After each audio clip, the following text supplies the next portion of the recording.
What's up mga kahab? Isang mapagpalang araw sa ating lahat. Today, ang gagawin natin mga kahab is magtutur tayo. So kasama ang family ko, pupunta tayo sa isang beach. Dito lang sa Birac. Bale nung una, hindi ko napapansin itong beach na ito. Kasi halos tatlo silang beach resort na magkakatabi. Isa na doon yung tinatawag na Sunset Coast kung saan naitampok na natin sa ating vlog. So ibig sabihin katabi lang siya mga kahab. So from Sunset Coast siguro almost 30 meters ang diferensya nilang dalawa. So magkatabi lang talaga. Kaninang umaga kasi mga kahabis naghahanap kami ng lugar kung saan pwedeng mag-overnight. So aksidenteng na kita ito ng kapatid ko. So yun, pinuntahan namin, kinausap. So parang maganda, tsaka konti lang yung taong nandun sa resort. Ang pinakarason mga kahab kung bakit tayo mag-overnight kasi meron tayong isi-celebrate na isang okasyon. So yung okasyon na yun is 50th birthday. So ang pupunta nating beach mga kahab is yung tinatawag na Barefoot Beach Resort. From Catanduanes State University, yun yung landmark natin papunta dun sa Barefoot Beach is nasa more or less 10 kilometers. So malapit lang naman to mga kahab. Pwede tayong dumaan sa Baya Paltabig at pwede rin tayong dumaan sa dito sa Santo Cristo katulad nitong dinadaanan natin mga kahab. Kung hindi nyo makuha mga kahab, pwede nyo rin naman na i-Google Map. So searchable naman yung Barefoot Beach doon. Barefoot Beach Resort Birac, Catanduanes. So nakikita siya doon mga kahab. So ayun, update mga kahab. Andito na tayo sa Barangay Balite kung saan sakop niya yung tinatawag na Barefoot Beach Resort. Yung pupuntahan natin. Kung hindi nyo alam mga kahab, hindi kayo makapag-google, pwede rin kayo magtanong-tanong sa mga taga rito. So ayun mga kahab, may isa-shoutout lang tayo. Shoutout kay Elvis B. Laping ng Palawan. So bagong subscriber natin. So shoutout sa iyo Lods. Maraming salamat. Kaduo ko siya sa sa rank ng ML. Tapos shoutout din kay Sir Marvin Villaray ng Pandan, Catanduanes. So maraming salamat sa iyo sir. Siyempre shoutout sa lahat ng solid nating mga kahab na hanggang ngayon ay sumasabaybay sa atin. So maraming salamat sa inyo. So ayun, malapit na tayo mga kahab. So ayun mga kahab, katulad ng sinabi ko kanina, magkakatabi tong mga beach na to. Ito yung Sunset Coast Beach sa bandang kaliwa natin. So panoorin nyo rin yan mga kahab. May content na tayo dyan mga kahab sa Sunset Coast Beach.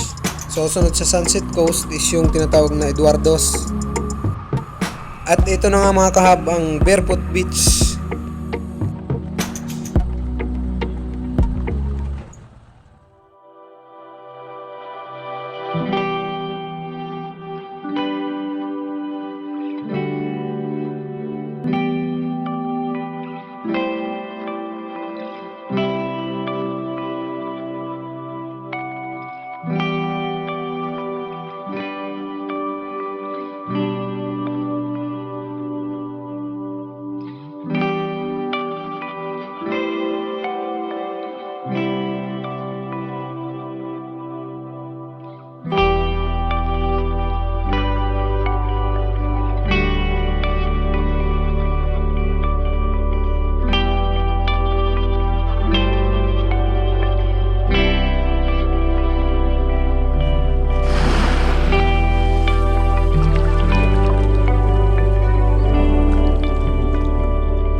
Oh, sir, hi sa camera.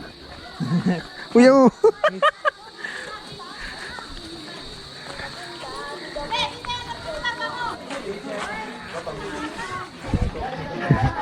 Hi. Hindi naman. Wow. Aspi ko pa yun. Lumantang ko yaboy ka. Baliktad di aboy. Ha? So ayun mga kahaba, ito yung kwartong nakuha natin dito sa sa Barefoot Beach Resort. So ito, yan yung kama, unang kama. Ayan sa mga bata. Tapos ito, meron pa sa taas, double deck. Tapos ito naman yung CR. So ayan, oh. So malinis naman yung CR. CR medyo naka-dim light lang. So ito mga kahab na kwartong to is bagong-bago pa. Malinis yung niya. Tapos bago rin yung aircon. So napakalakas na aircon dito. Kung gusto yung pumunta rito mga kahab, kunin nyo itong kwartong to. So ang presyo pala nitong kwartong to is nasa 2.5. So 2.5, mag-in ka ng alas 3, out ka ng 11 AM. Alas 3 ng hapon, check-in, out ka ng 11 AM.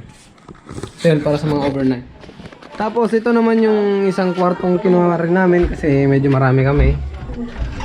So itong kwartong to is yun, parehas lang din. Bago pa rin to. Bago rin to. Yan yung aircon nila. Malakas din yung aircon dito mga kahab. So itong kwartong to mga kahab is nasa 1.8. So air condition. Pero yung kaibahan nito mga kahab, mas mura to kasi wala siyang CR dito sa loob. So, bali yung CR niya is nandito sa labas. So, paglabas mo sa bandang kaliwa, ito yung CR niya. So, naka-separate yung CR. So, yun, 1.8.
Diet. Pangsaruan lang po yan.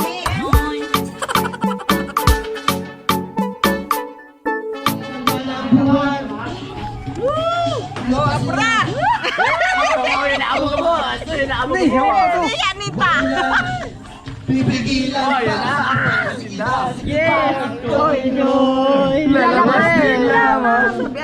Isat mo na to. Isa.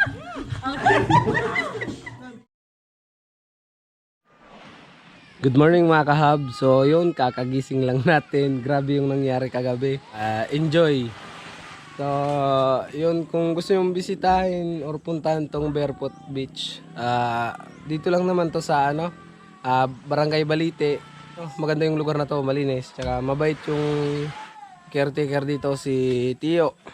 So yun mga kahab. Dito sa areang to mga kahab, maano pala dito yung tubig, medyo mahirap. So napakaganda kasi meron silang water pump. Kaya di naubusan ng tubig dito sa Barefoot. So yun, dyan yung nila, water pump station. Tapos dito yung CR. At dito yung mga kwarto. Yan. Tapos dito yung parang kusina. Tapos dyan mga cottage. So yun mga kaba, isa pa sa mga info dito sa Barefoot Beach. So na-wash out to nung panahon nung Rolly, nung bagyong Rolly. So bali ito pa lang sila noon dati, itong areang to. So na-wash out yung mga kubo nila. So pagkatapos ng Rolly, pinagawa nung may-ari yung itong building na ito. So yung mga bagong room. Kaya bagong-bago pa mga kahab tong ano to, tong lugar na to. Tapos konti pa yung pupunta rito. So puntahan nyo mga kahab. Akala nga namin parang inarkila namin yung lugar. Kami lang yung nandito kagabi. So parang sarili mo rin yung lugar. Yan, dito yung mga kasama natin.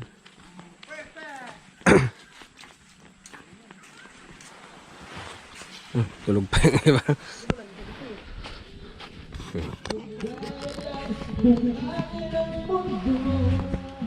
Yun mga kahab, dito sa harapan natin is yung Mayon Volcano. Tapos yung Mount Masaraga, tsaka yung Mount Malinaw. So, dyan yung parte ng Albay.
Tiyo, nga tapan ta barefoot beach ang apod kayo niyo. Ha? Barefoot.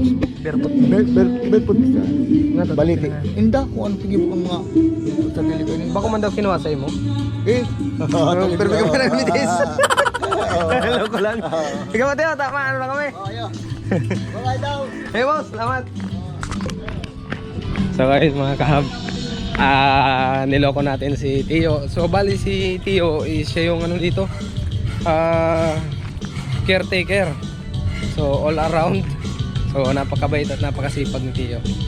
So yun, maya maya aalis na tayo. So ayun mga kahab, it's time para umuwi. So yun, maraming salamat sa inyo mga kahab. Don't forget to subscribe, like, and share. At yun, tuloy-tuloy lang. Marami pa tayong video darating. Maraming salamat sa suporta. Yun, keep safe, be safe, and ride safe. Bye-bye.